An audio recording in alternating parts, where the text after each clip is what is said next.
तो वही लखनऊ में सीएम योगी आदित्यनाथ ने बुधवार को लोकमाता अहिल्याबाई मातृशक्ति यात्रा योजना का शुभारंभ किया। इस दौरान उन्होंने कहा कि प्रदेश के डबल इंजन की सरकार की योजनाओं के केंद्र में बेटियां हैं और उनकी सुरक्षा सरकार की सर्वोच्च प्राथमिकता है। सीएम योगी ने कहा कि पहले प्रदेश में बेटियों की सुरक्षा, सम्मान और शिक्षा को लेकर स्थिति चिंताजनक थी, लेकिन अब व्यवस्था में बड़ा बदलाव आया है। उन्होंने कहा कि 2017 के पहले हर बेटी, बहन और माता की जुबान पर देख सपाए बेटियां घबराई का ही नारा गूंजता था। पहले एक दौर था, उस समय ये हर बेटी, हर बहन और हर माता की जवान पर एक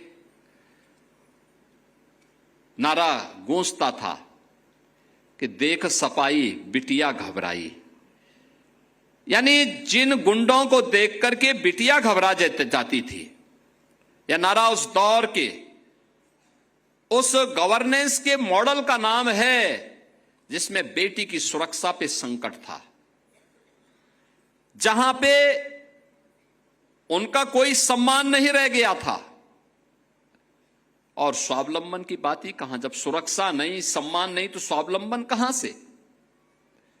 न कोई इंटीग्रेटेड हेल्पलाइन थी, न कोई कमांड सेंटर था, न सीसीटीवी का नेटवर्क था, न महिला बीट सिस्टम था, न महिला हेल्प डेस्क। पेंशन और छात्रवृत्ति बिचौलिए तय करते थे और पुष्टाहार पर माफिया का कंट्रोल था। उत्सव से पहले उपद्रव हो जाते थे और कर्फ्यू जब लगता था तो सबसे ज्यादा परेशानी होती थी माताओं, बहनों को।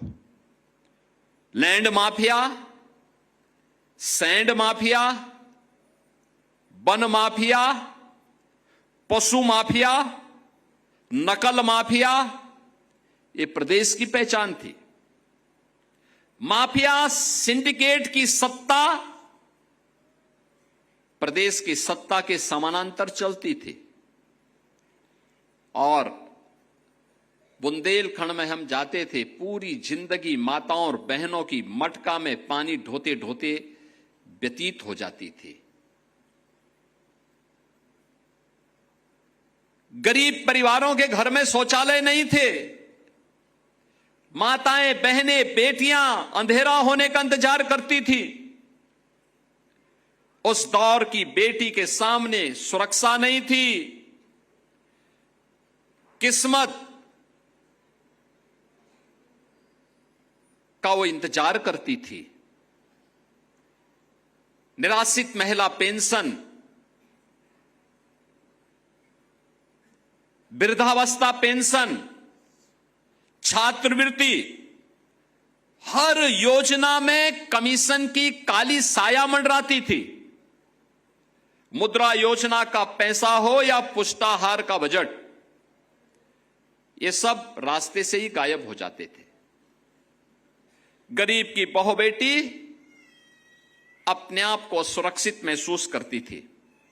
बेटी के जन्मदिन पर बधाई नहीं, लोग चिंता होती थी, क्योंकि परिवार को पढ़ाई और शादी दोनों का बोझ दिखता था।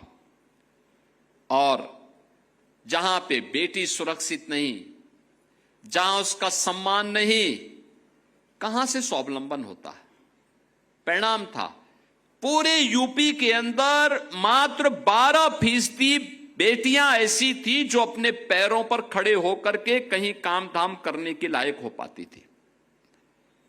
नकल एक उद्योग बन चुका था और विपरीत परिस्थितियों के बावजूद मेधावी बेटी मेहनत करती थी।